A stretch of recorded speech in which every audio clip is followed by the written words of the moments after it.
রাসূল পাক সাল্লাল্লাহু আলাইহি ওয়াসাল্লামের যে জামানা, সেখান থেকে নিয়ে কারবালার ময়দান পর্যন্ত ইসলাম মুহাম্মাদি ছিল। যখন কারবালার ঘটনা হয়ে গেল, কারবালার ঘটনা থেকে নিয়ে তা কিয়ামত পর্যন্ত ইসলাম হুসাইনি আছে।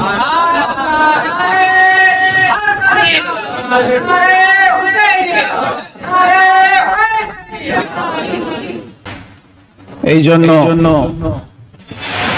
হুসাইনিরাও একদিকে কালমা পড়ছিলেন কারবালার ময়দানে, আর ইয়াজিদি সৈন্যতেও কালমা পড়নে ওয়ালা ছিল।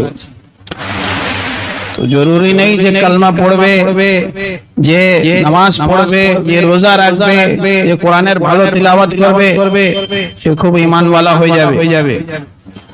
ঈমানের চিহ্ন কি আছে? তাকে হুসাইনি কালমাওয়ালা হতে হবে। যে হুসাইনি কালমাওয়ালা হবে তাকেই আমরা ঈমানদার মানব, আর এটাই হচ্ছে হক। এখনকার যুগেও হুসাইনিও আছে, আর এখনকার যুগে ইয়াজিদিও আছে। এরা তা কিয়ামত থাকবে। আমাদেরকে এটা বুঝতে হবে যে হুসাইনি আছে, হুসাইনির কাছে দাঁড়াবেন। যে ইয়াজিদি আছে তার থেকে দূরে সরে যাবে।